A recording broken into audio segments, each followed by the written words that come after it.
如果你关注过越野圈，一定会听过这样一句话：你只管踩油门，剩下的交给 Quattro。但很多人不知道的是，现在的 Quattro 是一个被阉割过无数次的太监版本。它真正的巅峰属于上世纪80、90年代的赛场，它不仅统治了拉力赛，将这项运动从2轮驱动游戏变成了4轮驱动游戏，还在场地赛、爬山赛、房车赛长期碾压同期所有对手，最终被 FIA 永久禁赛。让我们关好车门，系好安全带，开始我们今天的开车之旅。故事要从1977年说起，奥迪接到了母公司大众的一项任务，为德国国防军研发一款轻型越野卡车大众 Altis。 这台车的数据用现在的眼光看简直就是垃圾，它只有可怜的75匹马力。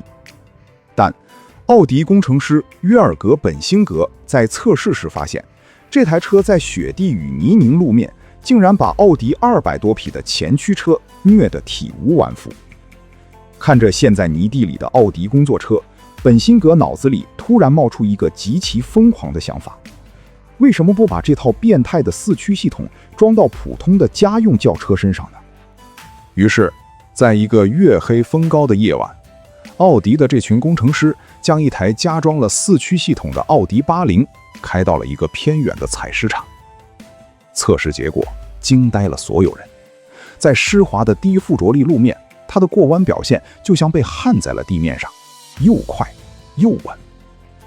工程师们你看看我，我看看你，几乎是同时冒出了一个大胆的想法：如果把这台车拿到拉力赛上，岂不是降维打击？这个疯狂的想法很快就传到了奥迪研发主管费迪南德·皮耶西的耳中。普通人听到这个想法，都会觉得这群工程师脑子一定是进水了。但皮耶西却像是杜兰特看见了斯嘉丽·约翰逊的洗澡水一样，两眼放光。虽然变态，但我喜欢。于是直接拍板，想干就放手去干吧。但当他们翻开 WRC 规则手册时，所有人都傻眼了，因为上面白纸黑字地写道：4轮驱动禁止参赛。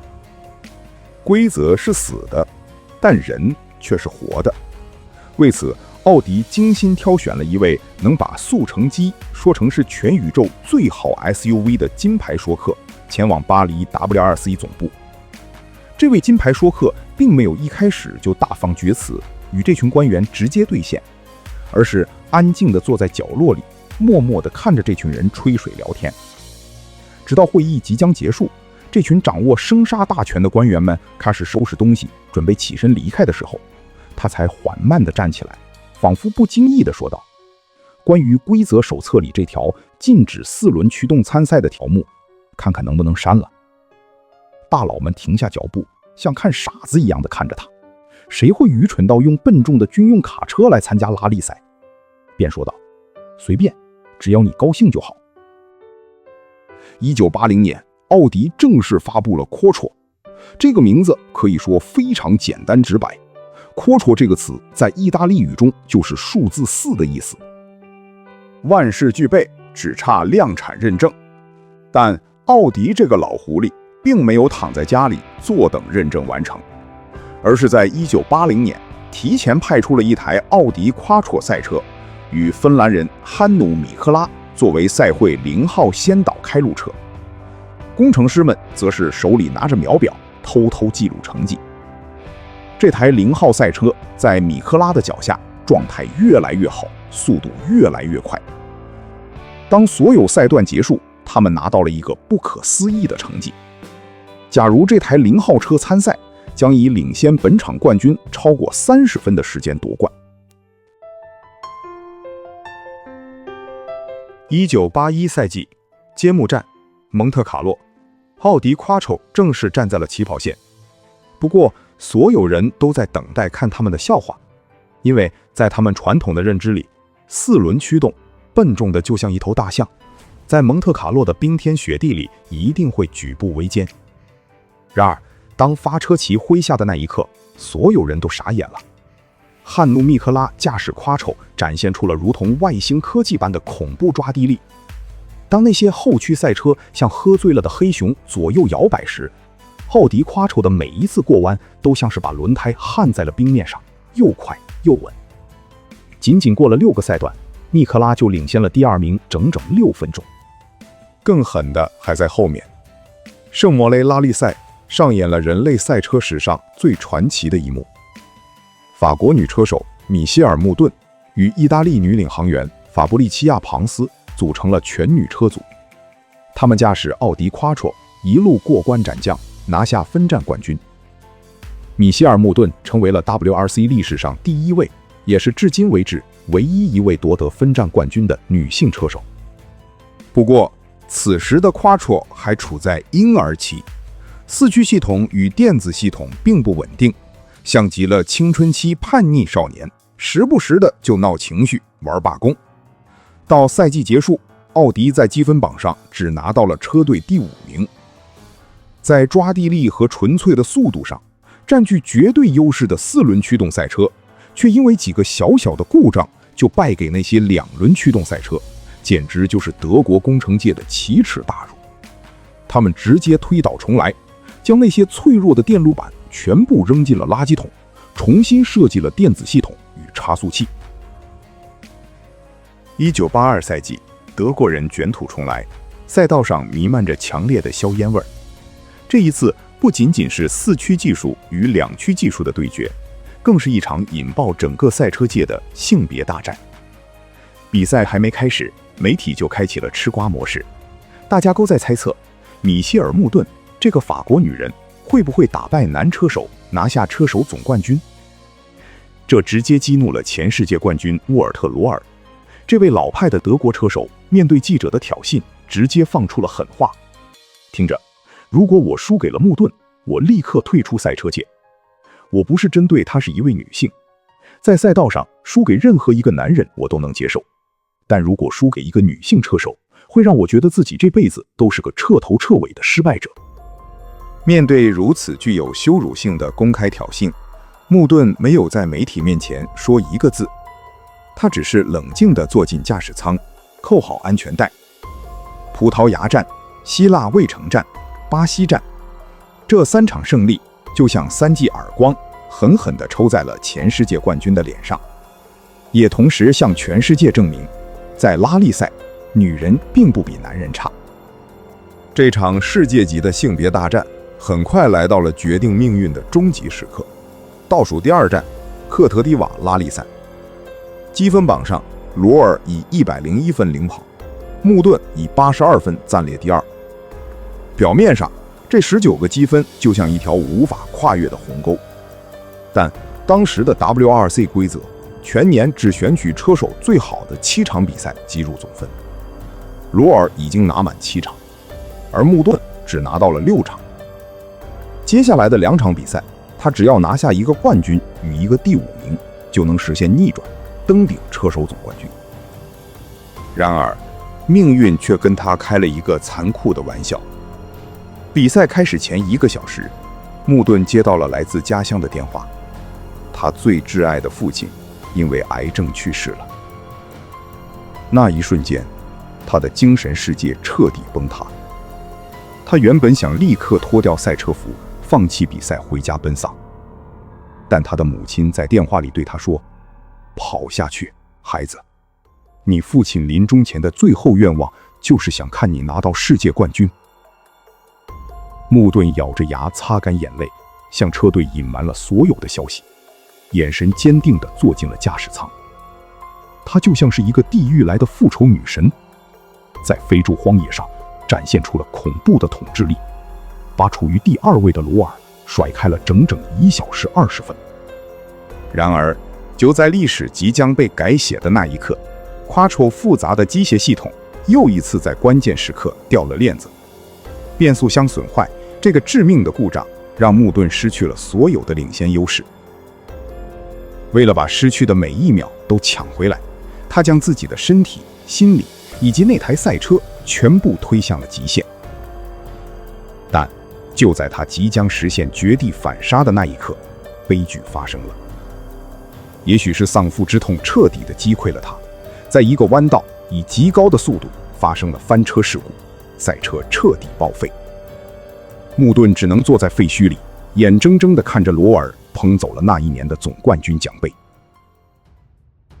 虽然穆顿遗憾地输掉了那座奖杯，但在这场惨烈的战争结束之后，他却凭借自己的实力赢得了所有男车手的尊重。从这一天起，拉力赛场上多了一个称号——女魔头米歇尔·穆顿。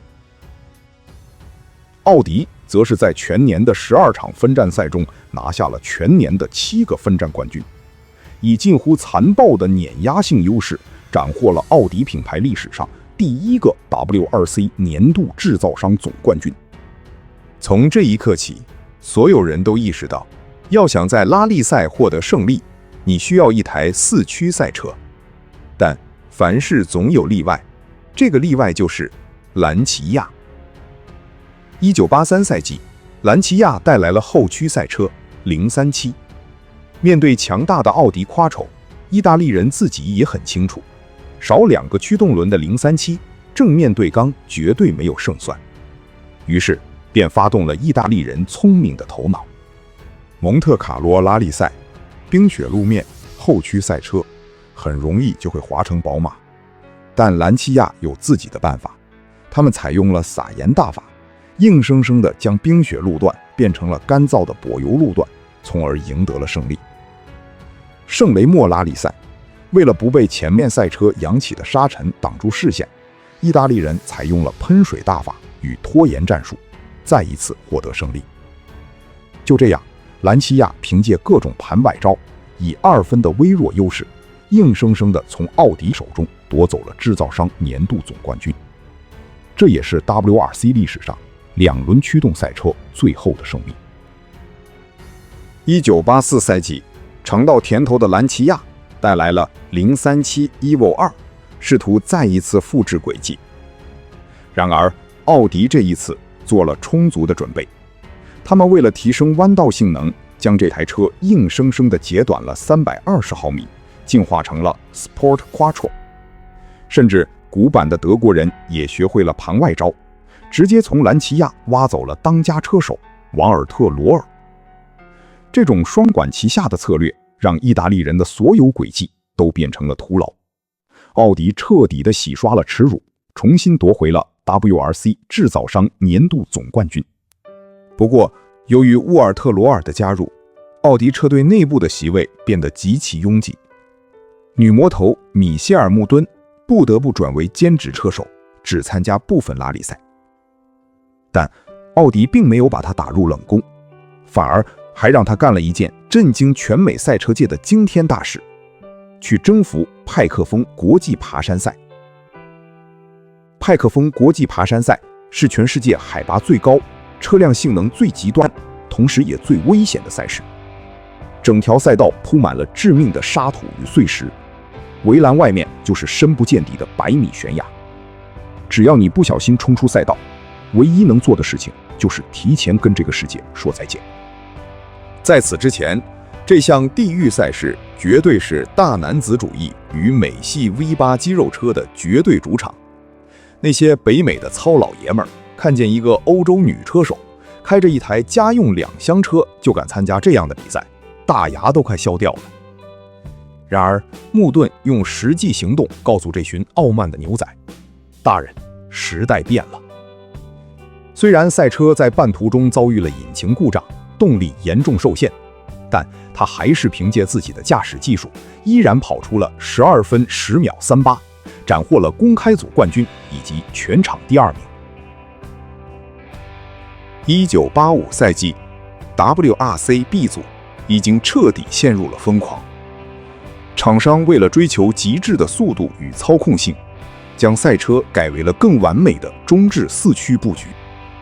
标致 205T16、兰奇亚 Delta S4 的出现，让奥迪 Quattro 失去所有优势，他们丢掉了制造商年度总冠军。不过，奥迪也并不是毫无收获。这一年，米歇尔·穆顿带着奥迪 Quattro 再一次来到了派克峰。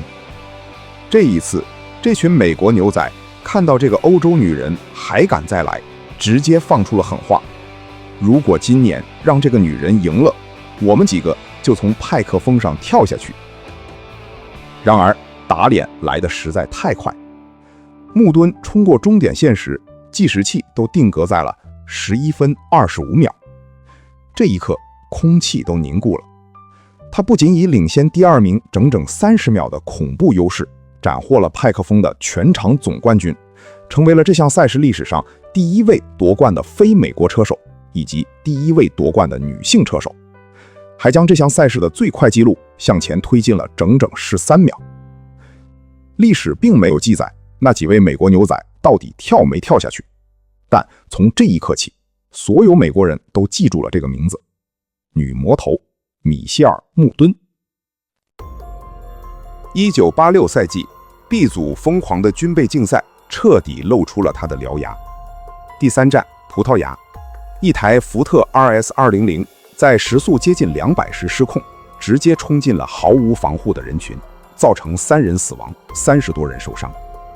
第5站环科西嘉拉力赛，兰奇亚天才车手亨利·托伊沃宁驾驶 Delta S4 在弯道失控，坠入山谷。脆弱的镁合金油箱在瞬间被点燃，托伊沃宁与他的领航员当场化为了灰烬。这场惨剧彻底震碎了全人类的神经。国际汽联 FIA 终于在睡梦中被惊醒，颁布了绝杀令。本赛季结束后 ，WRC 将全面彻底禁止 B 组赛车参赛。WRC B 组时代虽然结束了，但奥迪 Quattro 的故事却还远远没有结束。奥迪准备将这项专为拉力赛而生的技术，从最擅长的低附着力路面拿到并不擅长的柏油路面。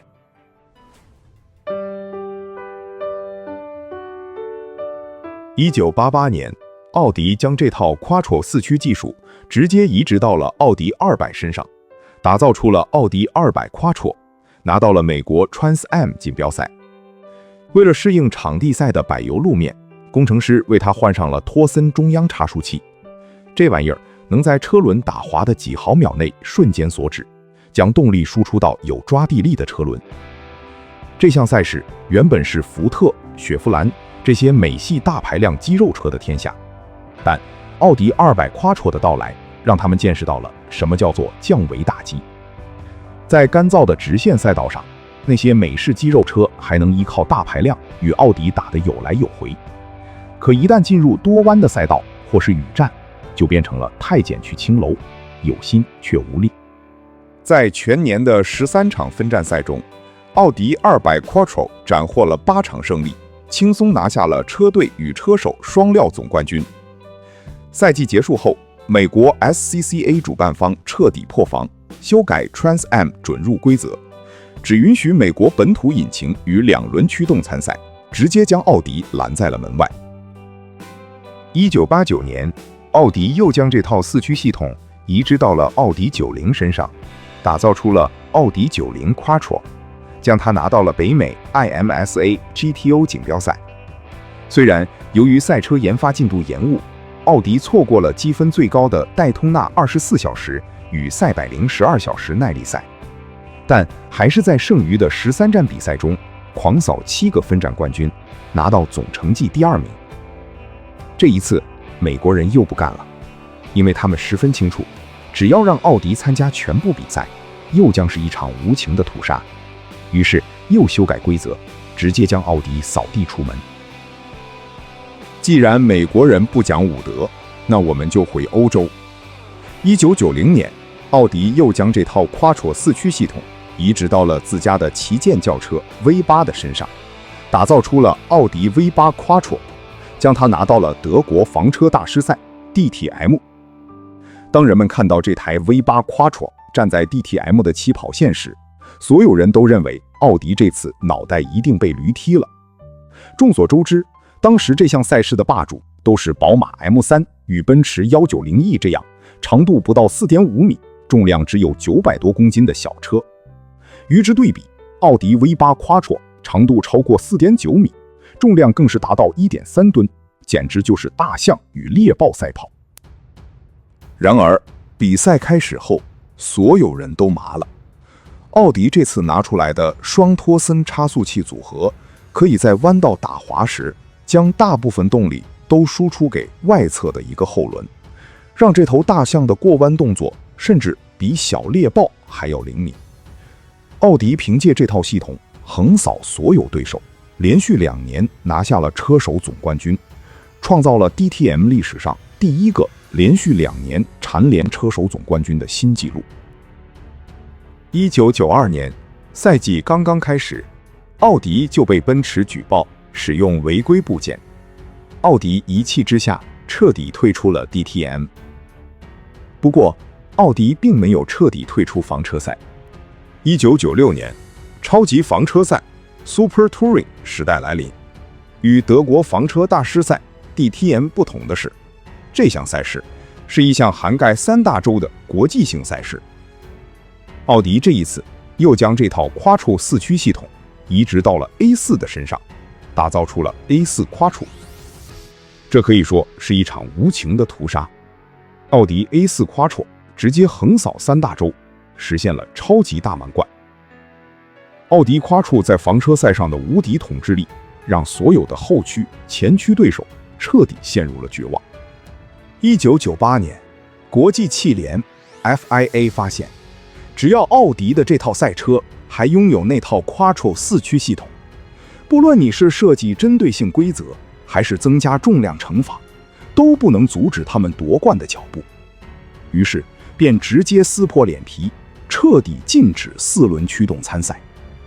奥迪 Quattro 最辉煌的时代就此终结。等一下，2022年，在葡萄牙拉力赛的一次重聚活动上，沃尔特罗尔正式向米歇尔穆动公开道歉。今天我对此感到非常抱歉。